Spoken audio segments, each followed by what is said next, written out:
And welcome to Too Many Movies, the podcast where we discuss DVDs, Blu-rays, and even the occasional VHS tape. I'm your host, Hal, and with me here today, User. Introduce yourself. Hi everyone, my name is PSIUser658. I do lots of things. I review games and other stuff on my YouTube channel, sometimes the occasional fan work. I also sing sometimes, and I also love talking about games, love doing art, writing, lots of stuff. And also recently talking about movies recently. Recently, hey? We're talking about movies? Okay. That's okay. Well then you're perfect talking about movies. This is a perfect show for you then. We're here. Well, welcome to the show, dude. You wanted to talk about a couple of movies today, and I'm glad you chose this. This is actually something I've been excited to talk about for a while now. Well, let's just start things off by saying we're talking about the Naked Gun trilogy today. Comedy trilogy starring Leslie Nielsen. So I think we should start things off with the first movie, that being The Naked Gun from what's the year of Naked Gun? It's like 1988. Yeah. Yeah, 1988. So this was like 8 years after Airplane. These movies are from the same guys who did the Airplane movies. Abrams Zucker. Yeah, Abrams Zucker. Yeah. So I have always been more of an Airplane boy, but I did grow up watching The Naked Gun, the first one.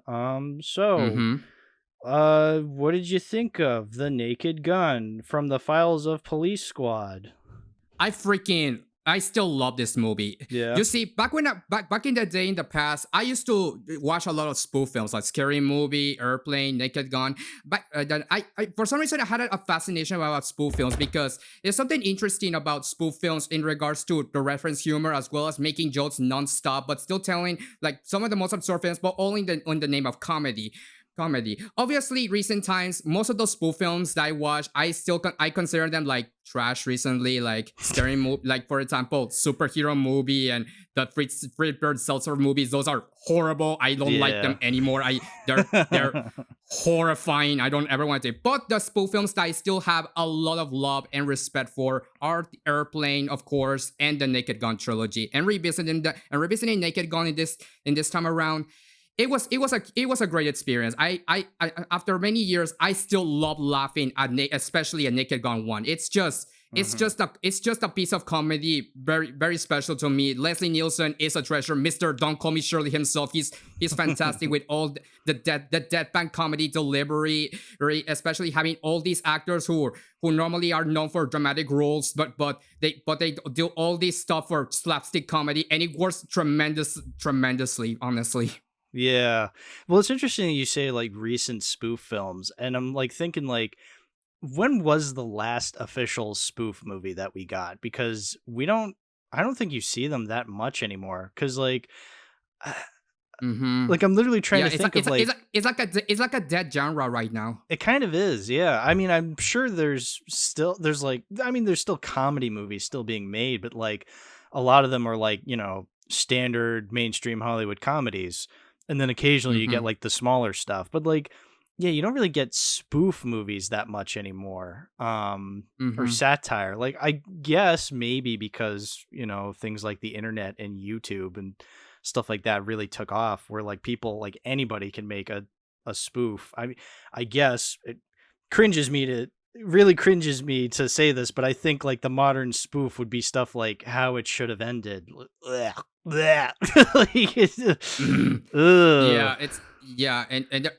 it's all because of Fredbird and Seltzer for basically ruining the spoof genre with and I think the biggest reason for that is because what the old spoof movies already did, like Airplane, Naked Gun, all those spoof films, is because they wanted to tell a coherent narrative, an absurd one, well technically a very absurd one, but it's still telling a narrative. They wanted to tell a story, they're still making nonstop jokes and sometimes references, but they're still wanted to tell a story with these characters. What all these recent spoof films have make them age worse, it's because they're just reference humor or basically steal the plot lines of all of the movies they're referencing. For example, superhero movie, it's just the plot of Spider-Man 1 and inserting all the references of modern superhero movies as you can.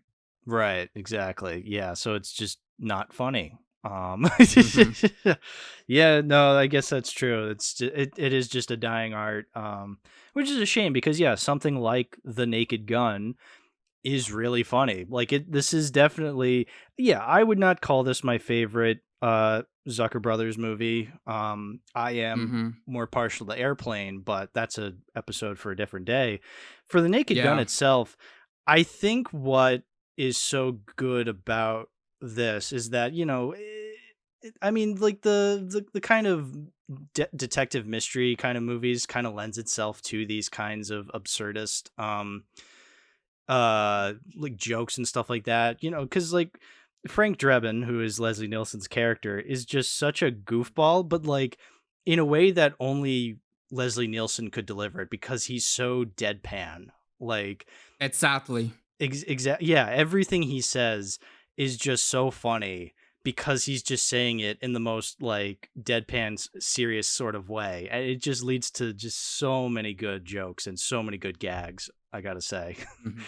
One of my It's the way he says it so seriously. It's what makes the joke work. It's because he Yeah. says all those absurd things in the most serious tone possible that just makes it so funny. It's that way. Yeah, exactly. Like you got just I'm like trying to think of more specific ones. Like I feel like I want to go off of like oh god, there's that scene at some point where like he's talking to the mayor of LA, who by the way is played by Nancy Marchand, who was Livia Mm-hmm. Soprano on The Sopranos. I have to mention that because I have Sopranos brain rot. Of course. And they were like, it's supposed to be like a parody of like the Dirty Harry movies. I remember like when I watched this with my dad years ago, he was explaining that to me because like it just seemed like a normal back and forth between the two characters. But then he's like, no, that's a reference to Dirty Harry, where she's like, Mm-hmm. Drebin, I don't want any more trouble like you had last year on the South Side. Understand? That's my policy. And Frank goes, yes, well, when I see 5 weirdos dressed in togas stabbing a guy in the middle of the park in full view of 100 people, I shoot the bastards. That's my policy. And then the mayor goes, that was a Shakespeare in the Park production of Julius Caesar, you moron. You killed 5 actors. Good ones. It's just like Good ones at that. yeah, good ones. Like it's just it's so it yes, like and that's kind of the point of like I think that ties into like what we were talking about with spoof movies earlier. It's just like that right there is a funny back and forth between these two characters.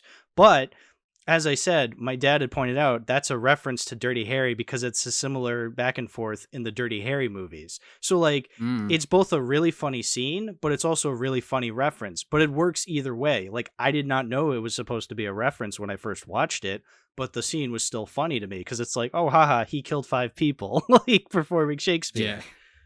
Yeah. Mm-hmm.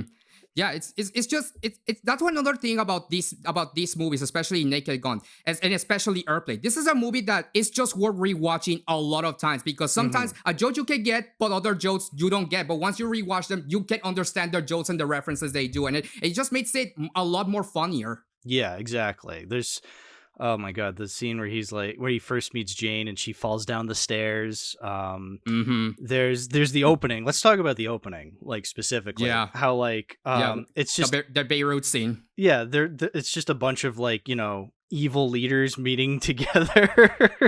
It's The evil dictators planning out the next conspiracy to make America look dumb as yeah, it is. Which, to be exactly. fair, it kinda is. No offense. Yeah, exactly. I mean, that just shows you how well this movie's aged in that sort of way. Mm-hmm. Some things never go out of style. but Never. but yeah, so even if you don't know who those specific leaders are, like I recognize Gorbachev because you have like the guy Yeah, me too. the Russian guy with like the birthmark on his head. You Mm-hmm. have I think it was like Gaddafi, I think is one of them. There Mm-hmm. was what's that? There What's that? was What's the guy with like the turban and like the big white beard? What's his like? What's that guy's name? yeah. I'm trying to remember. I'm not good with world leaders who aren't current. I mean, even I don't know many current world leaders because I just don't. I'm not brave enough for politics. But like, you know, Me neither. But I can recognize that those are world dictators from yes. no world dictators from the past, especially on the time that movie was made. Exactly. Yeah. So like even if you don't know who they are specifically, like even just the gags that they pull in that scene are hilarious. Like so like when Frank comes in and he starts beating the shit out of all of them, he like goes up to Gorbachev and he like rubs the guy's birthmark off and he like looks at it and he cleans it off and he looks at the camera. He's like, I knew it. Like that's a funny gag, even if you don't know who Gorbachev is. Like that's just absurdly funny. And then there's the scene where he fights the guy in the turban and he like rips the turban off and the guy has like a mohawk underneath. Like again, I don't know who that is. I also just love how Leslie Nielsen just looks at the camera after pulling out the robe and the hat and everything. Yeah, exactly. He's just like, whoa. And then he just beats the shit out of all these guys. And then it's just like, oh, who are you? And he goes, I'm Frank Drebin, and don't let me catch you guys in America. And then he just falls out the window, leading to the very famous Naked Gun intro, where they just have like the cop car driving through all these different. Well, it's technically the police squad theme, but it's also the Naked Gun. So yeah, it's the same series. So yeah. So the police squad theme. So yes, just a little side note: this is based off of a TV show called Police Squad. I did not watch the episodes. I think there's only like 6 of them because I think they only ran for one season. Yeah, there were only 6 made before they canceled it. Yeah, which, I mean, that sucks that they canceled it. But I mean, I guess you can only do so many things with this. I could see why they made a movie, you know, because I feel like oh, sorry, continue. I feel like Zucker Brothers comedy works better as films, but again, I haven't seen the series, so I can't really speak on that.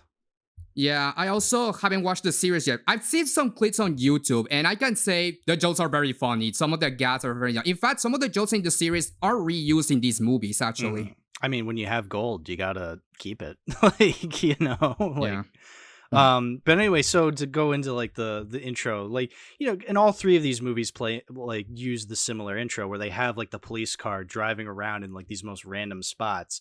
And it's usually pretty funny. Sometimes you're just like, oh, I see. Like this one, I think, has some of the best ones where it's just like driving through the town and then it's like driving on the roller coaster and then it drives through those people's houses. Like, actually, that's really funny. I noticed this time around. There's a shot when like you see the car like driving into the house and you can actually see the shadow of the cameraman to the right. Like you can actually see like you can see like the cameraman's shadow like behind. It was really funny. I'm like, oh, come on. Like I feel like you can kind of keep that in because, well, they probably had no idea it was there. They're just like, oh, nobody will notice, but it's just like, I noticed like 40 years later, but I noticed regardless. Yeah, but it's better to let it keep and not edit it out of the way. Yeah, exactly. But yeah, so that's a staple of these Naked Gun movies is like the intro of like the cop car driving in all these absurd places. And then it's just you know, then you get like Frank going into I know these are like characters in the show. So like you have let's say Ed, who's George Kennedy. I believe that's Ed. There's like 2 different characters. So there's Ed, played by George Kennedy, and then there's what's his name? Oh, Norbert. Well, there's Norbert. Norbert's a recurring character that played by O.J. Simpson. Yeah, infamous known serial killer O.J. Simpson. Yeah, we could talk more about him and the awkwardness of him being in these movies later. But anyway, no. So there's a character named Ted who's like the Q kind of character, where like, you know, he has like all the gadgets and he's like part of the lab. But so the character's name is Ted, but he's played by a guy named Ed.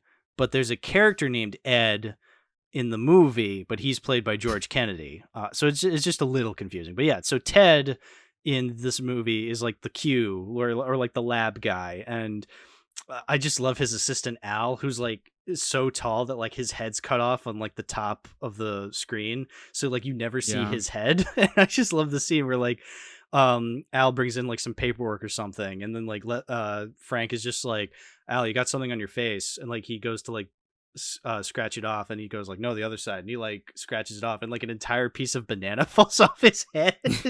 Yeah, the full piece of banana is amazing. It's such a funny scene. It's like so split second, like blink and you'll miss it, but like it's funny when you notice it, because it's just like it's just a funny gag. Like you just have like thinking about it, you're just like, he has like an entire piece of banana on the side of his face. Like you just can't help but think that's like really funny. But getting into like I say story in like air quotes, because again, this movie's not very focused on its story. Like it's a spoof comedy film. We've talked about some spoof comedy films on here before. Like I've talked about Young Frankenstein and Blazing Saddles, and I've always come to the conclusion that like the movie, when it comes to those movies, I love them a lot, but I would definitely say the story is the weakest part, but not in a derogatory way, in a way that I understand why it's the weakest part, because, you know, the filmmakers did not make this movie to tell a compelling story. They made it to tell jokes. And so I get that like the story is not really all that compelling. Like, what is the story of this movie? Like Nordberg gets shot, and like Frank is trying to solve the case, and it leads him to Ricardo Montalban's character, who's the villain of the movie, who's like wants to assassinate the queen. Like it's all very, very bare. It's a very bare bones kind of story. It's pretty surface level, basically. Yes, exactly. It's literally just an excuse for like, you know, comedy to ensue. Like I don't know, like it, and I get that. And I feel like when it comes to the story, yes, it's the weakest part. I will say, though, I think the reason I prefer something like Airplane as opposed to The Naked Gun is because, yes, Airplane is very similar, where it's a very bare bones story, like literally even more bare bones than Naked Gun. It's like these people go on an airplane, hijinks ensue. Like that's literally it. That's the story of Airplane. It is so unbelievably simple. Like I don't even like you. Like when you really think about it, there is no like conflict to that movie. It's literally just the barest bones story. They go on an airplane. The end. But like, well, technically, people get sick, people get insane, and exactly. There's that. But like again, like there's nothing to those movies until you start adding in jokes. Which, to be fair, that's what the movie's made for. But as I was saying, I think the reason I prefer something like Airplane is because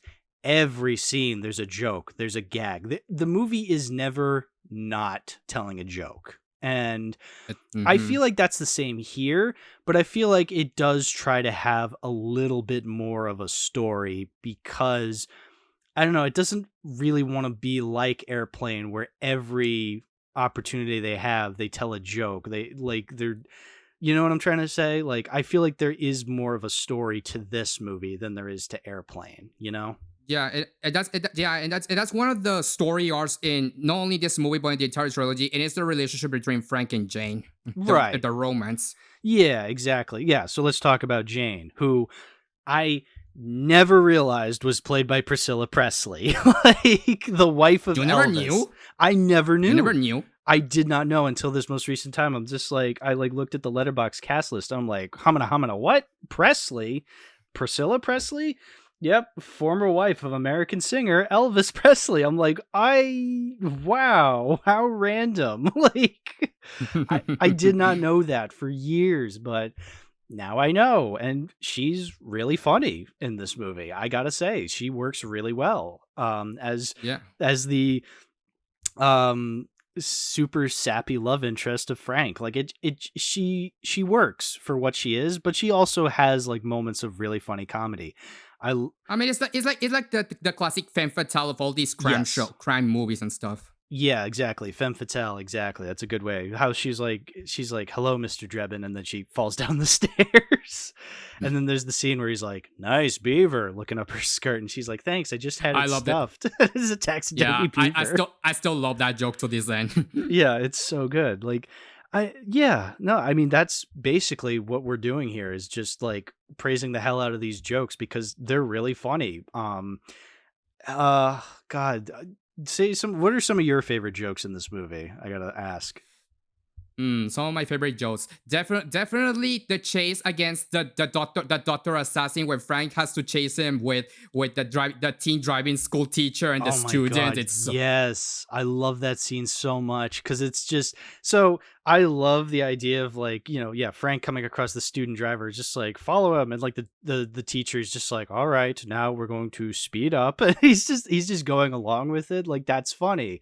And I love the scene where like they go down the wrong way, and like a truck starts following them, and then they're just like, and then the truck driver is just like, hey, watch where you're going, you crazy bitch, or something like that. And like the driving instructor's like, I think he said, you damn broad. yeah, you damn broad. He's just like, and then the driving instructor is just like, extend your arm, now extend your middle finger. And then I can't do this shot justice, but when the truck driver looks down at the teenage girl like flipping him off, the facial expression he has is so funny. Like it had me in hysterics. Like I can't do it justice. You just have to watch it. Like it's just I just watch it. To anybody listening, just watch it. It is the funniest fucking shit in the world. And then the chase scene ends, with the doctor like driving into a tank and then driving that, or no, what was it? It was like a missile launcher. It was a gasoline truck. Then it was a military missile, and then a fireworks building. And then he drives into the fireworks factory and it explodes, and then that's where you get the famous gif of Frank going up and being like, all right, nothing to see here, folks, move along. And meanwhile there's like all these this factory's exploding behind him. Yeah, it's modern news media nowadays. Yeah, fantastic gif. Fantastic gif use, I must say. Yeah, that's a really great scene. We might as well talk about the baseball game at the end, unless there's other like jokes or little jokes, I guess, between then. I can't really think of anything.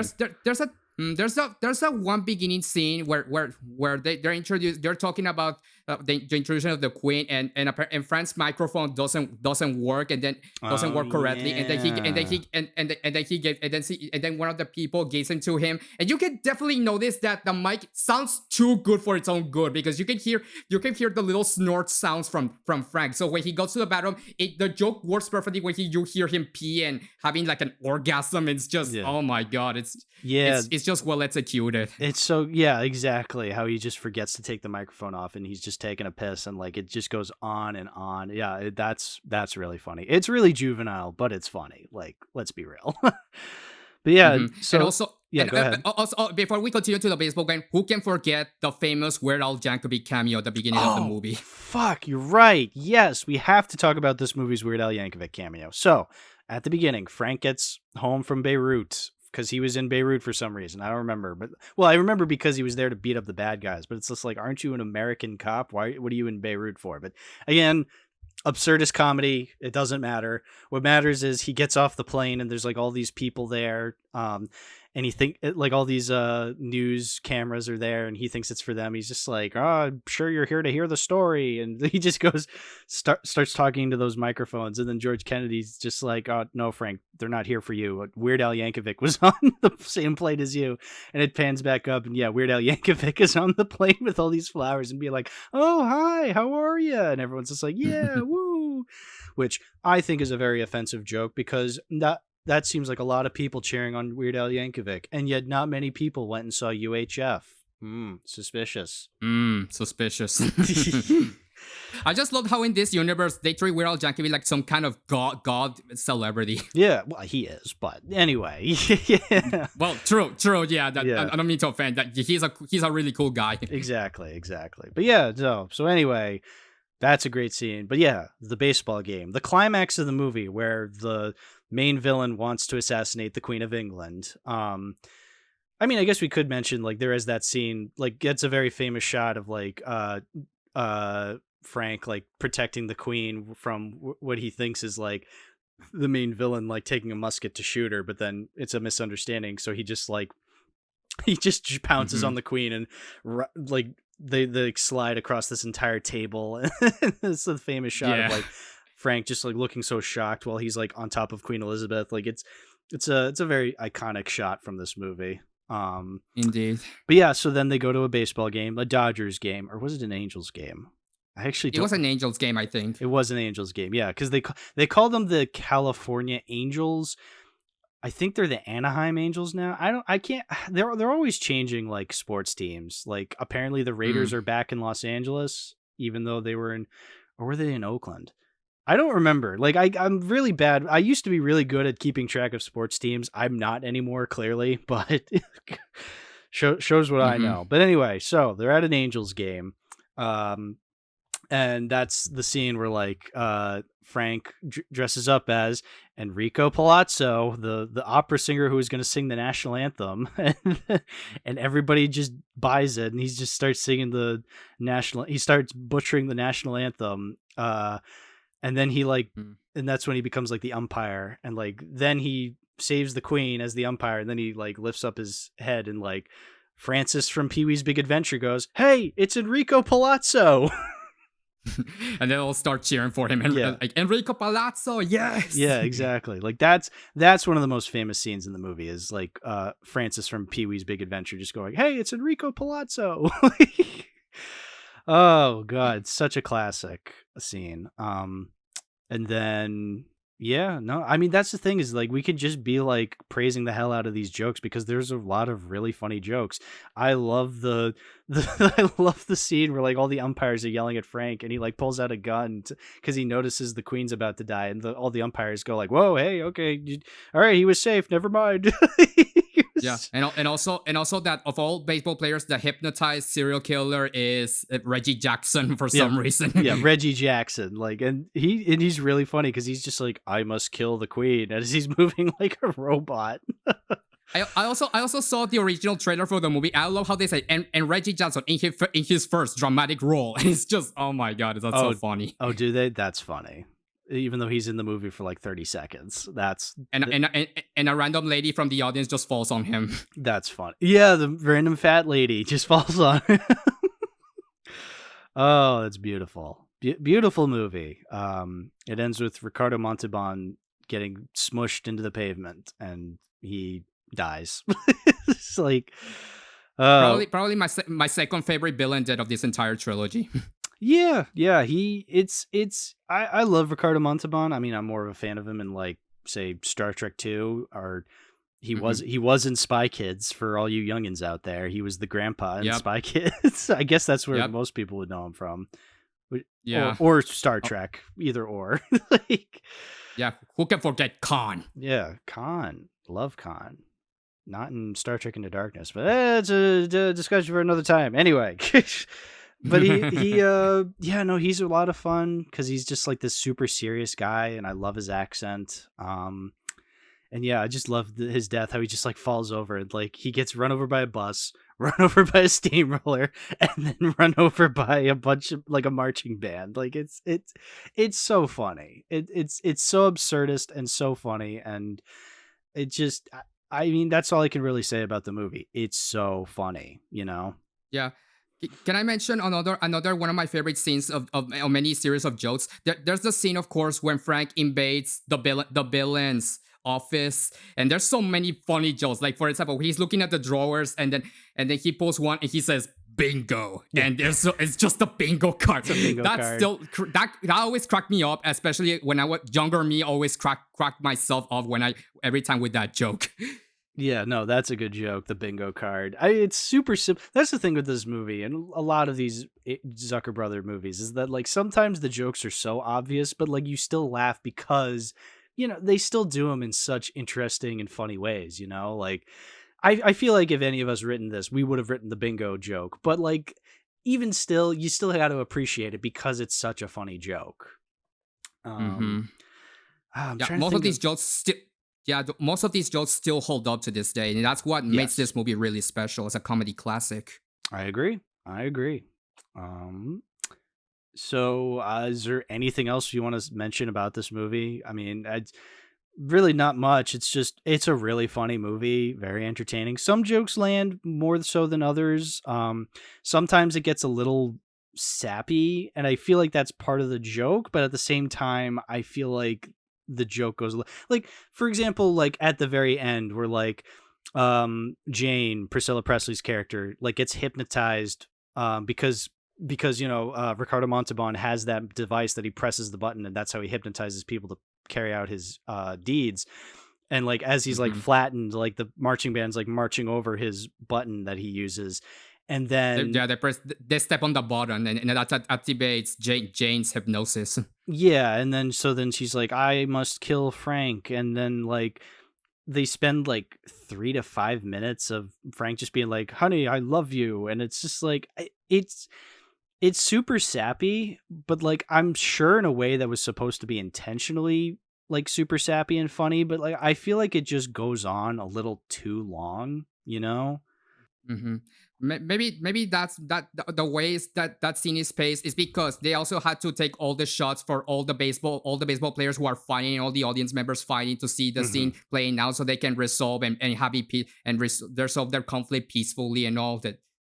Yeah, I can see that. It's just I think that's something that like these movies and a lot of Zucker Brother movies do kind of like get wrong a little, is that like sometimes the pacing of the joke goes on a little too long, and you're just like, okay, I get it, and you just gotta like be like, all right, I get it. Like, can we move on, please? But I mean, it's a comedy movie, so like I'm complaining, but at the same time, I understand that it's not the worst thing in the world. Like if this was in like a super serious movie, it would severely detract the movie's quality. But since it's a comedy, you can kind of forgive it, Indeed.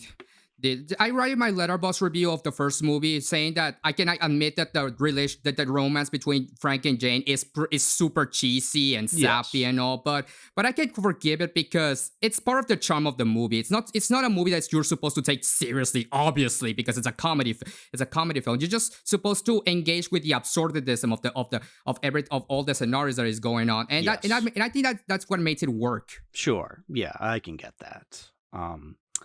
So, is there anything else you want to say about this movie before we move on? It's funny how this movie also ages well because O.J. Simpson is barely in this movie. That's true. This is probably the movie that O.J. Simpson is in the least. So I guess it works out that way. And it ends with him like flying off of a wheelchair into Dodger Stadium or whatever the Angels Stadium is. I don't know LA baseball, so me less. Yeah, exactly. So, but yeah, this is usually the part of the show where I talk about if I'm going to keep the Blu-ray /DVD/VHS I own this on. But here's the kicker. So I did used to own this on VHS. I got rid of it years ago because I upgraded it to a DVD 3-pack where all 3 movies are on this. So we'll save the Blu-ray, the DVD discussion for later. Yeah. Well, once we've talked about all the movies. So speaking of all the movies, let's move on to the second movie. So you think it would be called The Naked Gun 2, but no. It's called The Naked Gun 2.5, The Smell of Fear. So, Naked Gun 2.5, released in 1991. What'd you think of it, PSI? What did I think of it? I liked it. It's not as I don't think it's as comedically great as the first movie. I think it's like the effect of the lightning in the bottle effect, where the first time it happens is what it sticks you the most. But in this sequel, I really enjoyed it a lot. I gave it a 7 out of 10 on Letterboxd. I really love a lot of the jokes. I do think it's a little weaker because some of the scenarios and jokes do get me weren't that effective with me as the first movie. Some things I just find them kind of a little bit annoying, but it didn't deter me from enjoying this movie. I do think it's a really great sequel and carries the spirit of what Naked Gun is supposed to be about. Yeah, I think it has the same effect as Airplane 2, because I've seen Airplane 2. Me too. It's not a bad sequel, or it's not a bad movie. It's just more of the same, and you're just like, okay, I saw this in the first one. Like, and I think that's like its biggest crime. It's just like, oh, this is just not nearly as good as the first one because it's kind of just doing the same thing again. You have Frank Drebin going on this investigation to like kind of uncover this nefarious plot by this nefarious villain, and also he he's trying to win back Jane because they broke up in the they broke up in between movies. It's just like, oh, okay. Yeah, that's one of the things I found annoying about this movie, that Frank and Jane just broke off screen in between movies. It's kind of, I guess they're trying to parody something about relationship, about the crimes, about couples that don't get along, but I don't know. I just find it kind of lazy. I find it kind of lazy that that Frank has to return to fall in love with Jane, has to fall in love with Frank again. Jane is dating someone who's is in relationship or is dating the main villain again. Yeah, exactly. It's I can kind of forgive it because, again, it is like this absurdist comedy. It's obviously like poking fun at those tropes. Like, this is something that like shows up in like, I don't know, a Thor movie I think of, like, they broke up off screen. It's just like, yeah, that's annoying. But like, I'm supposed to somewhat take Thor seriously, so it's even more annoying in those movies. But as for this movie, you can definitely tell within the intro that this one's not as good because the pacing is just super awkward. So like it's Frank at a White House dinner with obviously not President Bush, the first Bush, not the second one. Yeah. And like obviously not Barbara Bush. And like, I don't know, the jokes are just really awkward. Like some of them are really funny. Like I love the scene where like Frank just bolts out of the bathroom and knocks Barbara Bush on her ass like for the bathroom door. Like that's funny. But then you have like the scene of Frank like fiddling with the lobster, and like the lobster pinches the police commissioner on the boob, and then it plays like a stock scream sound effect. It's just like, okay, I know that's a stock scream sound effect because I've heard it in other things. So it's just kind of awkward. And then even worse is like the scene ends to like pave its way into the Naked Gun intro with like the police car driving all over the place. But like it ends so awkwardly because like it seems like the conversation is still going, but then the music starts playing and implying that like the scene is over, but like it feels like you're halfway through a scene, and then it just goes right into like the intro, and you're just like, what's going on here? I do personally consider this like the weakest opening of this entire the weakest opening of this entire trilogy. It's because as you say, some of the jokes are paced awkwardly, and I get that what they're trying to do. They're trying to introduce the conflict of the involved parties about talking about this Dr. Meinheimer about proposing his proposal for better of how to use better energy resources and all. It is trying to introduce the conflict between all these opposing parties. But I don't know. I think that kind of conflict is better situated a little later in the movie, not necessarily in the intro, because for example, the opening of the first and the third movie, you have something that is unrelated, but it's still funny because it's trying to tell many jokes or have some reference humor, and it sticks with you. Yeah, exactly. And also, this is just a personal thing, but the guy playing Bush, not as good as Harry Shearer's Bush in The Simpsons. Like, Harry Shearer could do like a really good Bush Senior impression. So good that like he even did one on an episode of Golden Girls. Like there's an episode of Golden Girls where like President Bush comes to visit the Golden Girls, but like you never see him. Like you just see his arm extended and he's just like talking through like the doorway. And they're using Harry Shearer because Harry Shearer does not look like Bush, but he can like get his voice down pretty simply, and he's just like, I just want to thank you, Dorothy, for we here at our presidential campaign, we thank you for your services to our country. And he's just, I don't exactly remember what he said, but like that's what he sounds like. Whereas like here, I guess they just got a guy who looked like Bush Senior, and then he's just like, now let me tell you, it just doesn't work as well. I don't know. Maybe I just have Simpson brain rot and I just prefer Harry Shearer, but that's just me. We do have Simpsons brain rot from time to time. Yeah, exactly. But I do like the intro. I do like at the beginning where like, the janitor finds like a bomb in the trash and he brings it to like the security guards and they're just like, hey, what kind of clock do you think this is? And like one of them's just like, it's 4 minutes slow. Let me fix that. And he fixes it and like the thing explodes. And then when Frank gets there. It's kind of funny, but I don't know. That joke didn't lie with me. I just thought that the cops, the officers there were kind of too dumb for their own good. Like, I don't know. I mean, I'm probably expecting Frank to do that, but I don't know. It didn't hit with me. But if you loved it, I can understand what you're going for. But also that scene where like Frank actually shows up to the crime scene and you just see like all these chalk outlines everywhere. Oh, that's something. So like in the first movie, when they go to like the crime scene with Nordberg, like they have a chalk outline of him like landing in the water, and you just see this like Yeah. floating chalk line in the water. But like here, you just see like all these chalk lines everywhere. You see like outlines in the windows of like bodies like crashing through, like it's Who Framed Roger Rabbit. Like that was that was there funny. there was one outline where where a body actually gets all their arms and legs separated, even the head. Yeah. There's also one Egyptian glyph chalk outline for some reason. I don't know why. Yeah, and then there's the one where he's just like where's the only surviving member or something like that, and George Kennedy's just like, you're standing on him, Frank, or something like that. Like it's again, like I get what these movies are. They're excuses for little jokes like this. And then you have like the scene where like he goes to the factory that Jane works at, and he's just like, what can you tell me about the man that you saw? He's Caucasian. Yeah, white guy, 6 foot. He had a mustache, 6'3", awfully large mustache. Like it scenes like that where you're just like, okay, this is all for absurdist's sake. I'm not really here to pay attention to the story. But at the same time, they still take the time to like pace out the story in a way that like you're supposed to be following along with what's happening.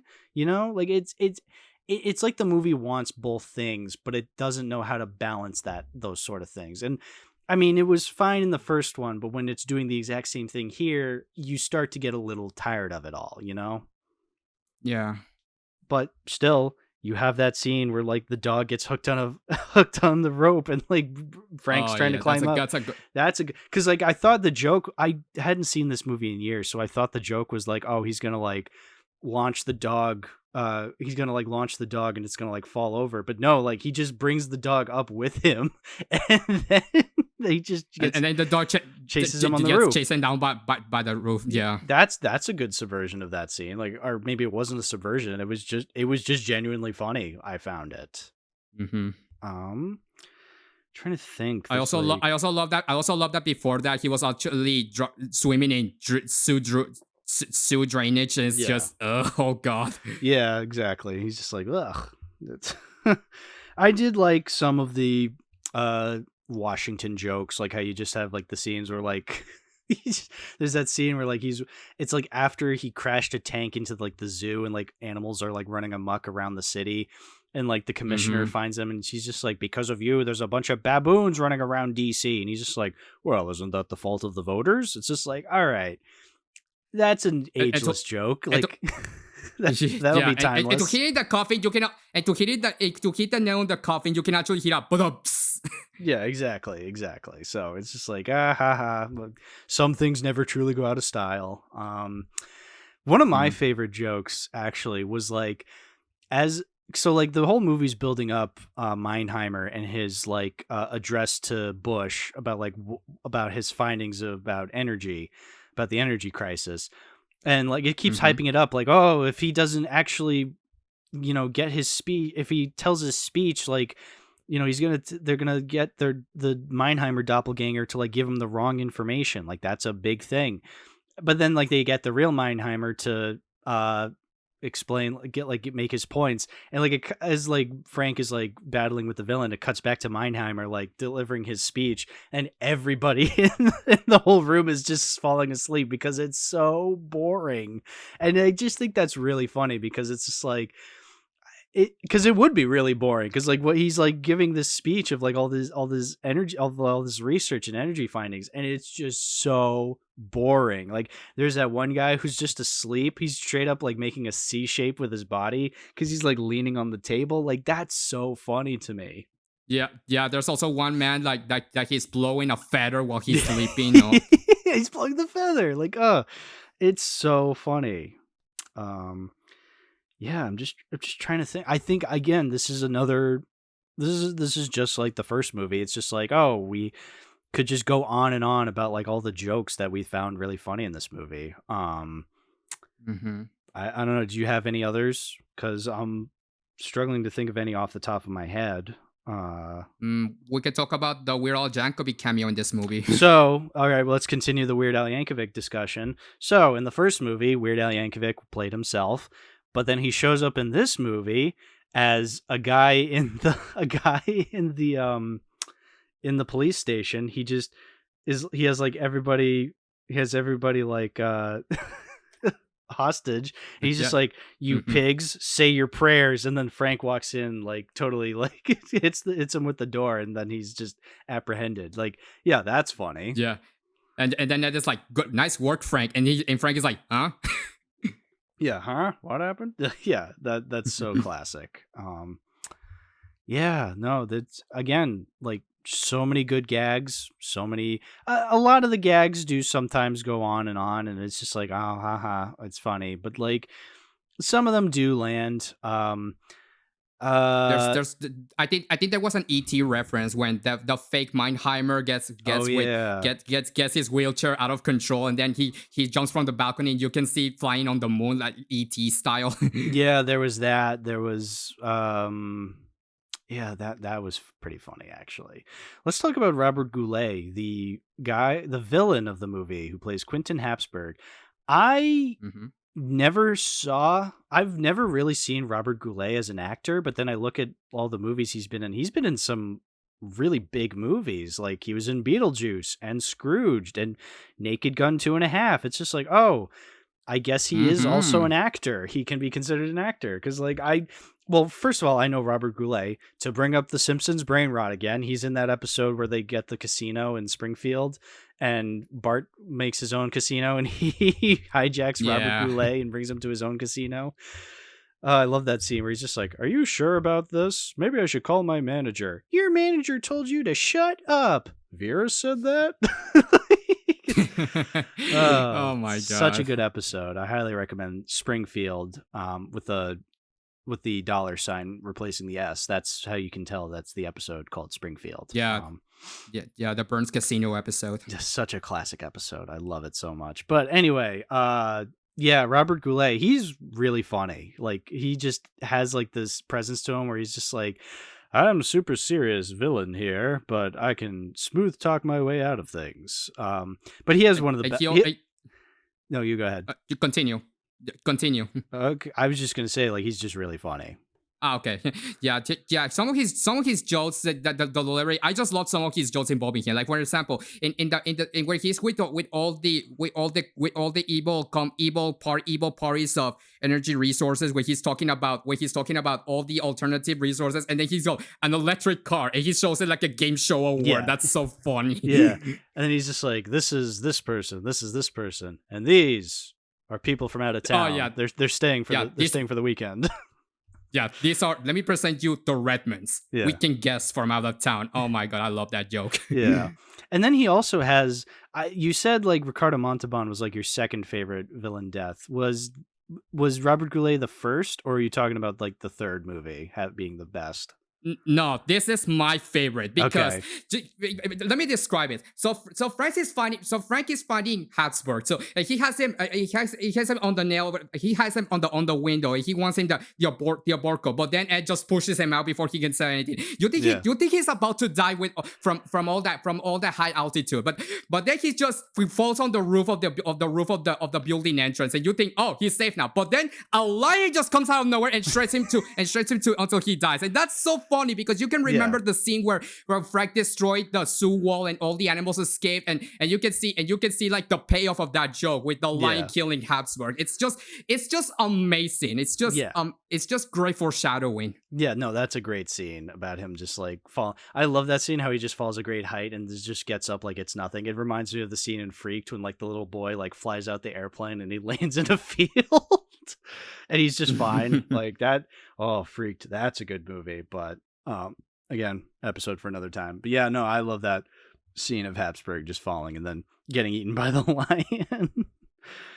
Oh, I can complain about the pacing issues of some of these jokes, but the jokes that do land really do land. That's the important thing. I want to make sure that people get.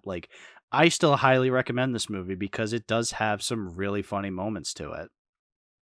there's one moment that I do feel is kind of like I don't know if it's a writing issue or something, but I do want to mention. So Katzberg has contracted this guy named Hector Savage to basically kill Frank and all. And there's this scene where Frank goes to Jane's apartment, and then Savage goes there and he plans to kill both Frank and Jane. But then in the next scene where Jane is waiting for Frank, Hasbro comes around and he still trusts Jane for some reason, even though he contracted Savage to kill both Frank and Jane. I just thought I felt that was a little weird. Yeah, again, I think that's the writers weren't really thinking about the actual story. They were thinking about the gags that make up the story, you know? Mm-hmm. So, yeah. I will say how Savage dies is pretty gruesome. Like Frank just puts the hose in his mouth and he gets full of water, and then off screen he just explodes. I don't want to imagine what's the aftermath of that. I would have liked to have seen the aftermath, but that's because I'm a sick fuck. But yeah, you know what? It's PG-13. They wouldn't have done anything anyway. So I get it. True. So yeah, no, Naked Gun 2.5. Is there anything else you have to say about it? Let me think. I also love how they're trying to deactivate the bomb, and they try everything they can, but no, only like 5 seconds left, and then let's get out of here. And then Frank just steps on the plug, and it just disconnects, and everything is resolved. The Deus Ex Machina plug. Oh my god. Yeah, the Deus Ex Machina plug, which you have to think about. I thought it was a nuclear bomb. It was running on regular electricity, but it's a gag. It's a gag. You get it, but yeah, no, good comedy, good feel-good comedy. I recommend it. I'm not sure which I prefer, the second one or the third one when it comes to like the sequels. I know I prefer the first one out of all of them, but I'm just trying to think of like which of the sequels I prefer, because I feel like they have their fair share of like really good jokes and jokes that are fine, or like, oh, you're like, oh, haha, that's funny, I guess, you know? Mm-hmm. So we might as well get into the third one. Naked Gun 33 1/3, The Final Insult, which has the best poster on Letterboxd. Yeah. I wanted to discuss that. What the hell, dude? Is that even a real poster? So, for those of you who don't know, you go onto my Letterboxd and see the poster I selected for it. So, there was an ad that they made for this movie back in the day. I think it was like on the Vanity Fair cover, where Demi Moore, well, the original image is Demi Moore commissioned Vanity Fair to announce her pregnancy, where she was just completely naked, showing off her big belly. And not for some reason, obviously the Zucker brothers or whoever, like the filmmakers, decided to advertise this movie by like photoshopping Leslie Nielsen's head over her naked pregnant body and just saying Naked Gun 33 1/3, The Final Insult, in theaters soon, or in theaters this March or whatever. And for some reason, somebody put this image on Letterboxd and used it as an official poster, and Letterboxd never took it down. As of yet, I'm sure they'll take it down at some point because Letterboxd hates fun. But yeah. I saw it and I'm just like, oh, perfect. I'll get a lot of clicks with this poster. I love changing the poster to like the funniest shit imaginable, like even if it's so stupid. And of course, my comment section is just full of people going like, whoa, what the fuck is this poster? Oh, whoa, my tiny Shafrillis brain can't handle it. It's just like, it's the funny. Anyway, Naked Gun 33 1/3. Again, same as the second movie. I think it's fine. I think it has a lot of really funny jokes, but also a lot of jokes that are just like either aged a bit, or I'm just kind of confused by it. You know what I'm trying to say? Yeah, I agree. I once I rewatched it, I do feel it's on the same level as the 2.5. I mean, it has some great jokes. The pacing can be off at times. I feel like some scenes went a little bit slow at times for me. But once we get to the climax and all, I feel like everything is the energy is up the roofs, and it's engaging and funny and all. And sure. For that, I still really like this movie still. Yeah. Even though it's, I don't know if it's the weakest for me, but I do think 2 and 3 are tied between like the weakest, and the first one my favorite of the trilogy. Sure, I can see that. So the third one definitely starts off. I think it's supposed to be a parody of like the Untouchables, if I'm not mistaken. I don't know. The intro is supposed to be parodying something, where they're like it's at a train station. From what I read, it's from the train station showed out from the Untouchables, I think. Okay, I've never seen the Untouchables, so like it kind of flies over neither. my head. I just yeah.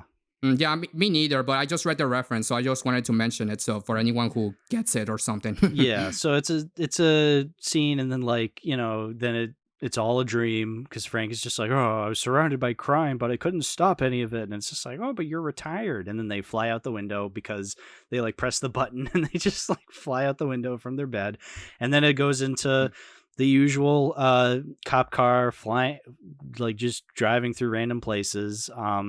Which I think I like this one a lot because, and I'm not just saying that because there's a scene where like it explicitly just puts the cop car in front of that scene where like in Star Wars where like it flies into the trench of the Death Star. But yeah, I am a huge fan of that shot in Star Wars, so I'm officially making this my favorite of the trilogy in terms of the intros. Understandable. There was also some jokes like going through a bobsleigh. There was also one where there are naked ladies on a slide for some reason. I mean, that seems to be a common trend in Zucker Brothers sequels, is like they up the boobage very much so. Especially in this movie for specific reasons. Oh, and there was also there's even more so in Airplane 2. Like the amount of naked cleavage in Airplane 2, despite it being PG, it's insanity. But I mean, It's been a long while since I watched Airplane 2. I probably have to rewatch that soon enough. Yeah, exactly. I highly recommend it, and not just because of the boobage. But anyway, Naked Gun 3. One thing I want to mention is like, and I really thought about it, and I think this is why maybe this movie kind of just a hair I would prefer over 2, is because it really got me thinking about the filmmaking of these movies, and I really didn't think I would bring that up when talking about The Naked Gun, but like, you really gotta appreciate the filmmaking of these movies because this was made at a time where, like, you know, it was the 80s, the 90s. Like, this was before, like, filmmaking got a little CGI heavy. And I'm not trying to say that, like, you know, CGI is not impressive when it comes to filmmaking. It is. But there is something about how people will shoot things practically in a way that, like, it gets you thinking. And this is very long-winded, but my point is there's a shot early on in the movie when Frank comes home to Jane, and Jane is just like, we were supposed to have a very fun night together, and then like she walks away to go to her bedroom.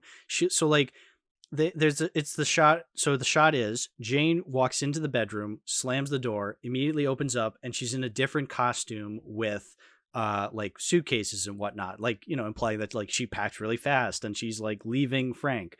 What I love about that shot is like it got me thinking about like how they did that. What they had to do is they had a completely different actress walk in with with like whatever costume Jane was wearing early on, slammed the door, and then Jane, the actual actress Priscilla Presley, in a different garb than what she was going to do, and just walks out like that. Like they had to really think about the timing of that shot, and that just really got me thinking because it's like it's a really funny shot because you have her like slamming the door and then immediately opening in a different costume. Like the amount of planning that had to go into that just for this one shot. I don't know. It just got me like really appreciating how they shot that in a way that like kind of adds it comedically. Like I don't think a comedy movie would put that much thought into something like that now, you know? But like the fact that I'm thinking about the fact that I'm impressed by the filmmaking of Naked Gun 3 is just, it just shows you like, even though I have criticisms for these movies, they still do things in ways that like I still appreciate. Like I'm just like thinking like, wow, this is really funny, you know? Mm-hmm. No, I can I can totally get it. It's so incredibly well thought out that the filmmaking, especially for other shows, just to execute the jokes as the best way possible. Sometimes they don't execute them the best, but they do try, and that's what I appreciate them about these movies. Yeah, exactly. Like I don't know, the fact that like I can appreciate something like that just goes to show you like even at their worst, there is something to appreciate. And I will admit I think this movie, I definitely noticed some of like the jokes that have definitely aged. Like there's this one joke where Frank is with that blonde lady. Oh, what was her name? Anna Nicole Smith, I Tanya. believe. I think it was called Tanya. Yeah, well, the character's name is Tanya. The Yeah. actress's name is Anna Nicole Smith, and like the Yeah, movie's Anna kind Nicole of Smith. they've kind of hyped her up as like this, like sexy seductress blonde lady, and then she's just like, "Oh, Frank, I want to go straight. I want to be with you," and like she completely strips, and then you see like a shadow. Which, by the way, again, shadow, like the way it's shot, it's like done so in a very clever way. But it's revealed that like, Mm. oh, she has a dick, and he's just like, whoa, and like it goes on for like 3 minutes of him just like running around like wanting to throw up, and you're just like, oh, Yeah. okay, Yeah, trans joke that doesn't age well. yeah, like it's just like, okay, I wouldn't really mind it because it is of the time, but the fact that it goes on for 3 minutes of him just like blah blah blah, and you're just like, all right, like you could have been over and done with in 30 seconds. Again, pacing, Mm. joke pacing. Like if you're going to be telling this very terrible joke that's going to age in 30 years, you could do it a little better. Like I don't know, it's just weird. But Yeah. for a joke like that, but then you still have like jokes that don't go out of style, like how shitty the Oscars are. That's timeless.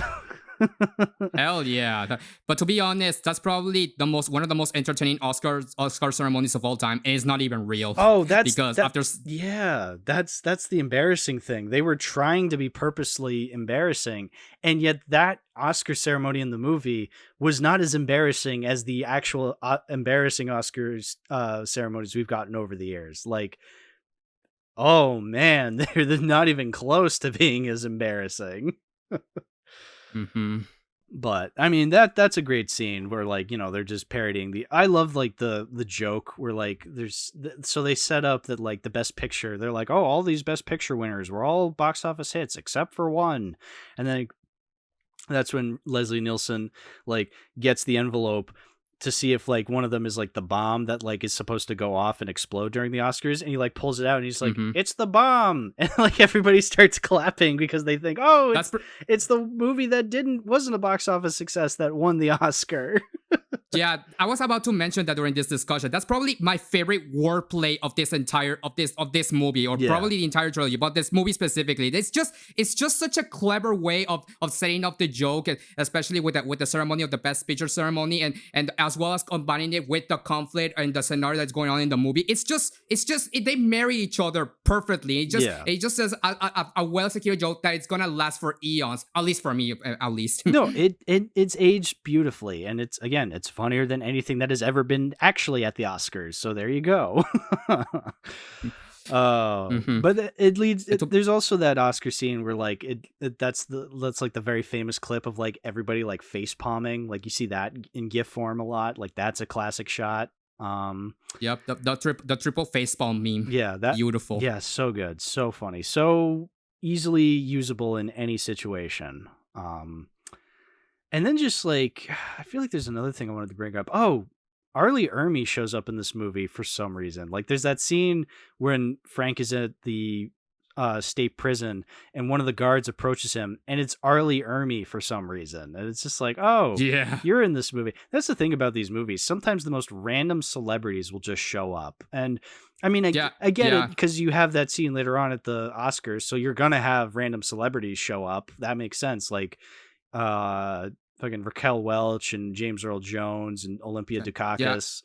I also noticed in the credits, Paul Feig was one of the audience members. Yeah, it's like, what? Yeah, Paul Feig was one of the audience members. And you're just like, oh, you're actually involved with a funny movie. I'm so not used to that, considering recently within the past decade. Yep. Oh boy, but yeah, no. If he's involved with Naked Gun 33 and a third, he was at least involved with one funny movie. Good for Paul. But anyway, yeah, no, Arlie Ermy just shows up and he's one of the guards, and you're just like, oh, how random. Like I don't know. You're just like, was it supposed to be a Full Metal Jacket joke, or were they just like, no, there has to be Arlie Ermy. He has to be the prison guard for some reason. I don't know.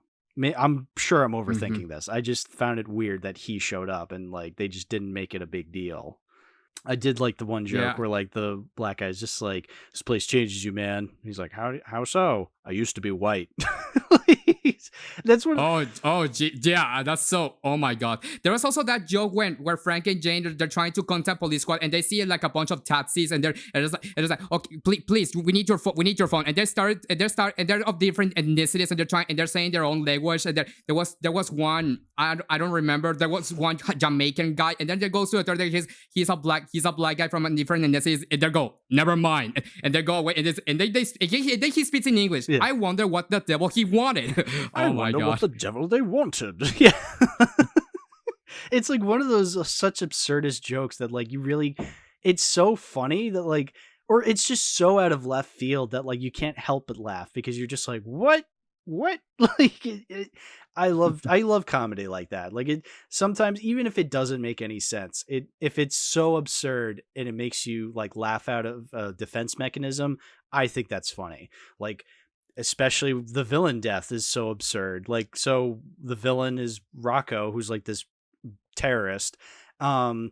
So like he's like he like falls over, gets his leg tangled in a cable, falls over, Mhm. grabs the bomb, like flies back up, just so happens to like fly out of the studio and into the helicopter that one of the other villains was on, flies through Yeah. into the toilet. It's just like, and like is alive before the bomb goes off to be like pap smear, and then the movie and then the whole fucking helicopter explodes. The funny thing is that he's the same character from the first movie, the one who contracts Ricardo Montalban. Yeah, which is weird. It's just like, oh, what was the point of bringing him back? But whatever. He dies at the end anyway, so it doesn't matter. It's full circle. Full circle. You know what? I guess that's a good way of putting it. It's full circle. So that means they couldn't do a Naked Gun 4. I mean, at this point, they can never do a Naked Gun 4. Leslie Nielsen's dead. George Kennedy's dead. O.J. Simpson is not frowned upon in society anymore. Or he is frowned upon in society, I should say, because it's O.J. Simpson. Yeah. Oh, well, let's talk about O.J. Simpson. So he's been in these movies. He was in 2 and 3 a lot more. I don't know why they Mhm. decided to bring him back and make him a more major character. I mean, when I say major character, he's still like not the main character. That's still undeniably Leslie Nielsen, but he just Mhm. has like a bigger role in these movies.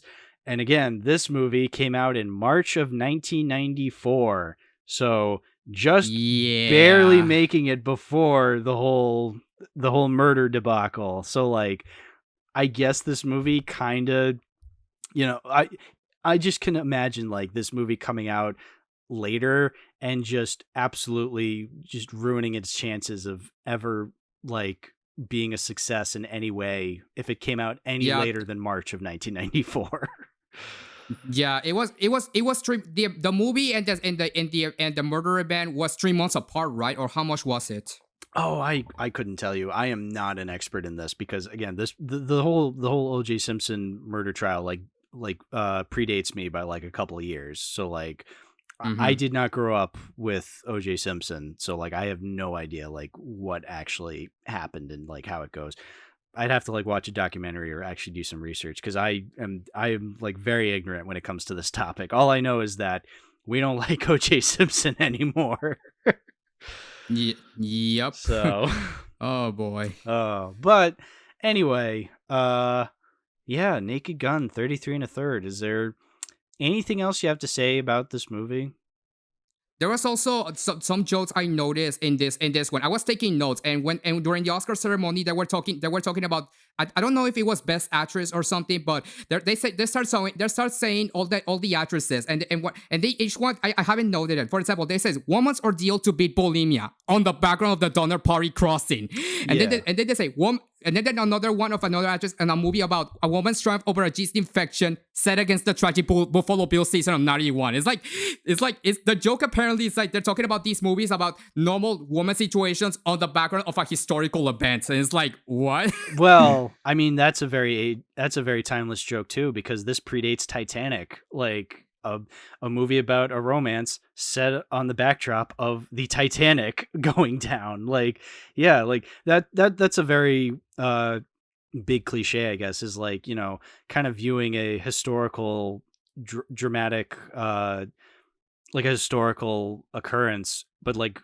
you know, kind of getting a perspective of it from like a fictional character's perspective. It's very Oscar baity to be like, oh, I was there. I'm like this random lady set across this backdrop of like some terrible event, this terrible tragedy happening. So again, it predates Titanic, so clearly this never stopped after Naked Gun 3 pointed that out. So Yeah, another example of how this movie ages well, except for O.J. Simpson and the trans joke. yeah, exactly. Some things never go out of style, some things do. But I mean, considering this trilogy's track record, I think it still did pretty well. Again, I'm still laughing at a lot of these jokes, even if some of them have aged a bit, Mm-hmm.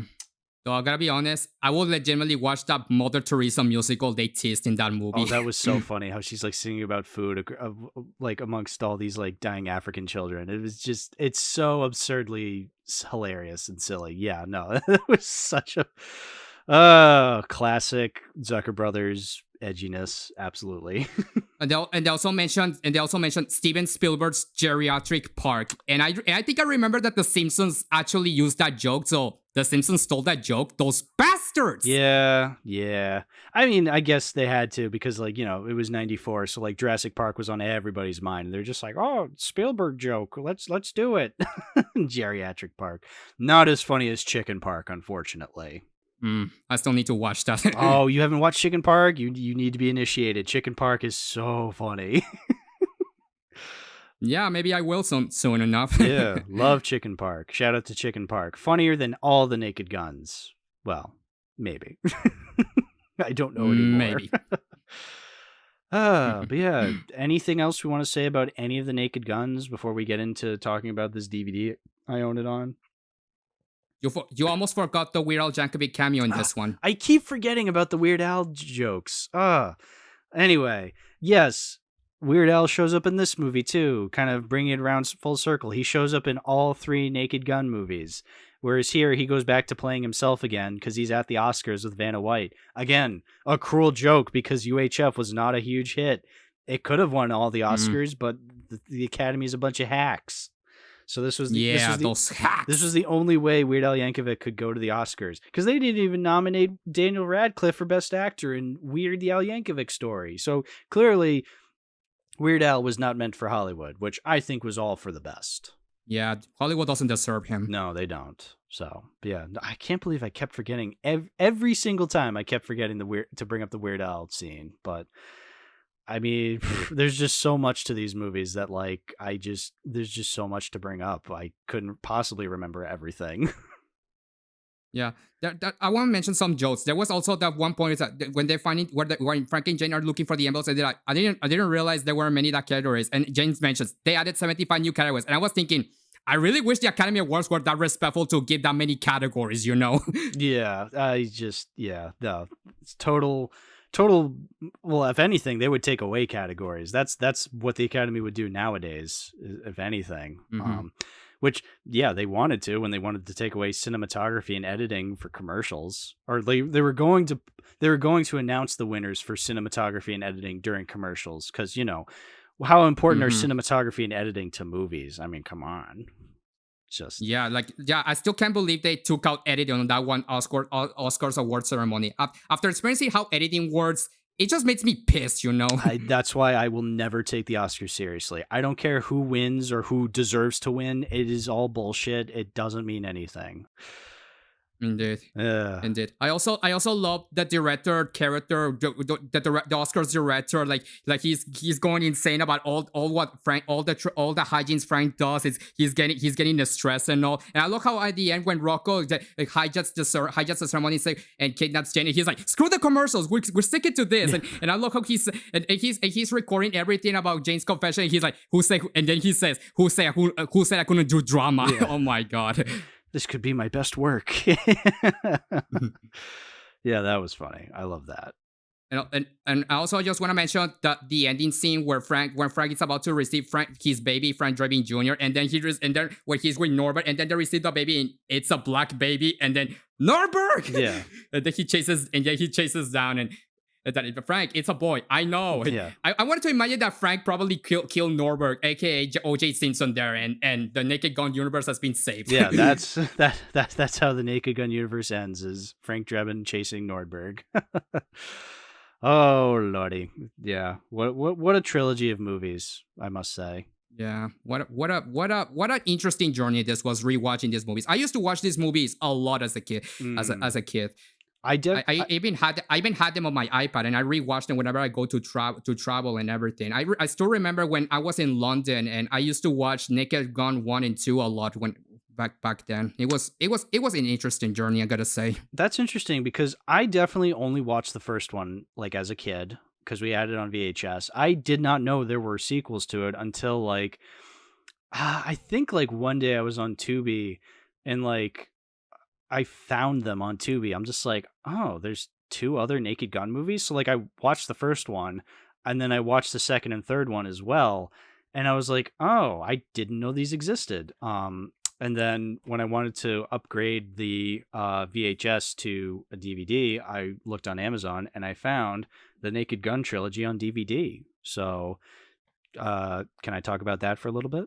Of course. All right. So to tie it into the podcast, I own these movies physically on the Naked Gun trilogy DVD pack. I must say, I could own this on Blu-ray. I don't think it truly matters because, I mean, I was watching them on DVD and they looked fine. Like I thought the quality looked fine. And I thought it was really cool that all 3 discs come in this case. This is a case that does not have holes etched out in them, which was nice. So honestly, I feel like keeping this, except I can't.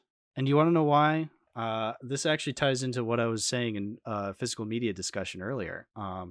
So after I finished the 3rd Naked Gun movie, I was just like, you know what? I really should watch the series because, I mean, it's only 6 episodes. I need to find it. I could not find it anywhere. It is not streaming anywhere. It is not on YouTube for free. I can't find this series anywhere. Now, it does have a couple of DVD releases. So I went on to Amazon. I looked it up and there was an option for me to buy the Naked Gun complete series along with the movie trilogy. And I thought, I was thinking, all-in-one DVD, like all-in-one DVD set. I could buy the entire trilogy and the entire series all on one DVD. So I looked it up, I bought it, I got next day shipping, and I just got it today. And I was bamboozled because the Naked Gun trilogy comes in the exact same DVD that I had it in. This is not a singular DVD case. It is literally just both DVDs in like this interesting slipcover. And so like I got bamboozled. But regardless, I guess I'll keep the DVD because I mean like, you know, it's the exact same DVD that I had beforehand, but I guess this is a weird case for me. I am both keeping it and getting rid of it, you know, like I'm getting rid of and keeping the same DVD. And also I'm adding a DVD to the collection that I have not seen yet because as I'm recording this, I have not seen any episode of Police Squad. So, but I'm still adding it to the collection because I can't find it anywhere. So I need to own it physically just so I have access to it. Preservation, obviously. Exactly. So thanks for that, streaming services, I guess. But hey, it belongs in the collection regardless. So yeah, that's the that's the conclusion I've come to in this episode. I'm getting rid of the Naked Gun trilogy on DVD, but I'm also keeping the Naked Gun trilogy on DVD, along with the Police Squad series on DVD. So, I haven't asked this. Do you have these movies physically, or what's your physical media collection, if you even have one? Well, my physical media collection, It's not that big. I mean, I do have old VHS and some DVDs, but a lot of what I had got rid of it to do some cleaning. I do want to get I want to get Blu-rays and DVDs of the movies I love, And guess what? I actually have the Naked Gun trilogy on DVD, the triple pack DVD set. I think I have the same one as you have, Hal, when you shared the image on Letterboxd. Nice. Well, yeah. There you go. And you know what? And you know what? For the physical media collection that I have, I'm definitely gonna keep this. Definitely gonna keep this DVD set. If I do find the Police Squad TV series as well on DVD, I'll try to also get that. But for this movie specifically, I'm definitely keeping them. While I do prefer the first movie over 2 and 3, these 3 movies define part of my childhood, and I still laugh at them till this day. So I still will keep rewatching them as I can. So I'm definitely keeping them. And also the DVDs still look fine to this day. I definitely don't need to upgrade to Blu-ray, at least for now. But yeah, that's my resolution with this. Yeah, I would watch the second and third one again. I definitely prefer the first one, but I could see myself returning to the second and third one for future rewatches. So yeah, but we did it. We talked about the Naked Gun trilogy. We did it. Hell yeah. So before we end, I just want to mention this. Yeah. While I still love Naked Gun trilogy, Airplane is still better. Oh, Airplane is like a million times better. I prefer Airplane. Airplane is one of my top favorite comedies of all time. Yeah, for me, it's a 10 out of 10 comedy film masterpiece. Yeah. So I will definitely. I'm looking forward to that episode when I get to it in 2040. I'm sure. So anyway, PSI, shout out your stuff. Where can people find you? Yeah, well, you guys can find me on my YouTube channel. It's also called PSIUser658. I run a little analysis review show called the Deep Pat Showcase. I review games, announcements of games, sometimes the occasional fan work.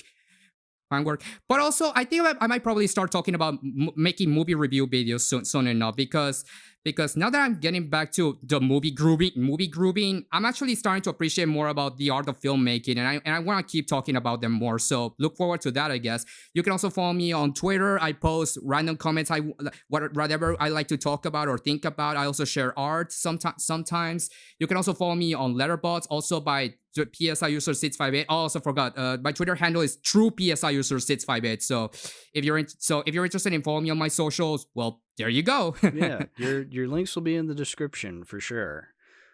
Yeah. So thanks for this, dude. Thanks for coming on and talking about the Naked Gun trilogy. This was awesome. Yeah, it was a huge pleasure. It was a huge honor and pleasure to be here. I really enjoyed this. Hope we can do this again sometime. Yeah, later on, I'm sure. Well, we'll get to that some other time. But anyway, Thanks for coming on this episode. And thank you, the listener, for listening to today's episode. If you want to support the show, give a like, give a comment, listen to us on Spotify and Apple Podcasts or whatever. You can also listen on YouTube. Doesn't matter to me. Also, keep an eye out for shorts of the episodes that I'll post every once in a while. Keep a lookout for streaming. Sometimes I stream whenever I feel like it. Haven't streamed in a while, but I'll maybe not stream for a while more. But we'll get back to streaming at some other point, I'm sure. But yeah. Anyway, thanks for listening, and always remember, hey, that's Enrico Palazzo. Hell yeah. Enrico Palazzo for the win. Yeah. All right. Bye-bye, everybody. Bye.